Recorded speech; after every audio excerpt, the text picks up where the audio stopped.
क्या बोलना है और कैसे बोलना है, इसे लेकर विनोद दुआ के पास जो एकाधिकार था, कोई उस स्तर तक नहीं पहुंच सका। भाषा उनके स्वभाव में आसानी से आती थी, लेकिन इसके बाद भी वे एक एक शब्द के लिए काफी मेहनत करते थे। अपने शब्दों को बहुत सम्मान देते थे और उनके उच्चारण की जगह खास तरीके से तय करते थे। उनकी भाषा माध्यम के हिसाब से सटीक थी, संक्षिप्त थी और शालीन थी।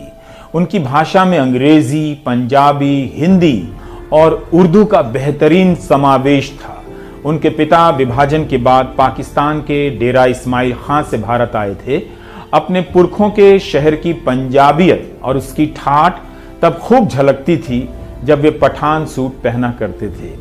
कैमरे के सामने उनकी सहजता लाजवाब होती थी। टीवी का पत्रकार पत्रकारिता के पैमानों के साथ साथ टीवी के माध्यम के प्रति उसकी समझ और उसके बर्ताव को लेकर भी जाना जाता है, परखा जाता है। माध्यम के लिहाज से विनोद दुआ हमेशा ही श्रेष्ठ प्रस्तोता बने रहे। विनोद दुआ के काम को समझना है तो कैमरे के सामने उनके हाव भाव और उपस्थिति को देखिए। ऐसा लगता था कि दर्शक और उनके बीच कोई कैमरा नहीं है, दोनों आमने सामने बैठे हैं। किसी बात को कहकर और वहीं छोड़कर आगे बढ़ जाने का फन उन्हें बहुत आसानी से मालूम था। जायका इंडिया सफल नहीं होता अगर वे खाना खाने, खाना बनाने और खाना खिलाने में माहिर ना होते। इस कार्यक्रम में विनोद को चलते फिरते देख आप अंदाजा लगा सकते हैं कि उन्हें अपने माध्यम की कितनी गहरी समझ है। सब कुछ नपातुला बोलना और सही जगह पर बोलना। राजनीतिक पत्रकारिता में दखल रखने वाले विनोद दुआ मसालों और व्यंजनों पर राजनीतिक और सांस्कृतिक रूप से इस तरह से बात कर जाएंगे, किसी को यकीन नहीं था, मगर ये उनके स्वभाव का हिस्सा था।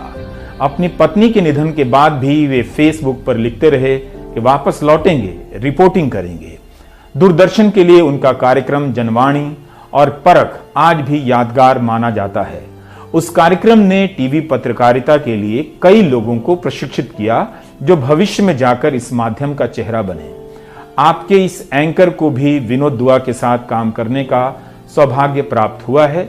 इस माध्यम के बारे में उनसे काफी कुछ सीखा है मैंने और जाना है। मेरे कई सहयोगियों ने जाना है। काम के बीच में उनका गुनगुना देना और किसी पुराने गाने को यूं याद कर लेना सबको सहज कर देता था कि सीनियर हैं मगर सहयोगी वाले सीनियर हैं, दादा वाले नहीं। अपनी पत्नी चिन्ना के साथ उनका गाना और अच्छा गाना उनके दोस्त कभी नहीं भूल सकते। हाल के दिनों तक वे तलत महमूद, बड़े गुलाम अली खां, पंडित जसराज की गायकी पोस्ट करते रहे। डॉक्टर प्रणय रॉय और उनकी जोड़ी चुनावी नतीजों के दिन पूरे देश को जगा देती थी और जगाए रखती थी। दोनों ने लंबे समय तक एक दूसरे के साथ काम किया। दोनों ने अलग अलग भी काम किया और एनडीटीवी में भी एक साथ लंबे अरसे तक काम किया।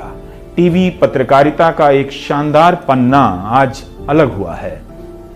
वो अब इस दुनिया में नहीं है, लेकिन इस माध्यम में इस कदर है कि लगता ही नहीं कि आज नहीं है। हाल के दिनों में हिमाचल प्रदेश के भाजपा नेता ने उन पर राजद्रोह का मामला दायर कर दिया था। उस मुकदमे का सामना भी विनोद ने उसी निर्भीकता से किया। सुप्रीम कोर्ट ने विनोद के पक्ष में फैसला दिया। विनोद दुआ हों और कुछ बोल ना रहे हों, कुछ सख्त ना बोल रहे हों, तो फिर वे विनोद दुआ नहीं हो सकते। उनकी चाल ढाल में निर्भीकता भरी रहती थी। विनोद दुआ नहीं है तो आज वो दिल्ली भी नहीं है जो उनके टीवी पर आने पर पूरे देश की हो जाया करती थी। पत्रकारिता तो अब वैसी नहीं रही, लेकिन विनोद दुआ ताउम्र वैसे ही रहे जैसे थे। उनके पास बहुत सारे किस्से थे और उन्हें लेकर बहुत सारे किस्से थे। एनडीटीवी के तमाम दर्शकों के साथ हम सब उनके पुराने सहयोगी बहुत याद कर रहे हैं। विनोद दुआ को बहुत मिस कर रहे हैं।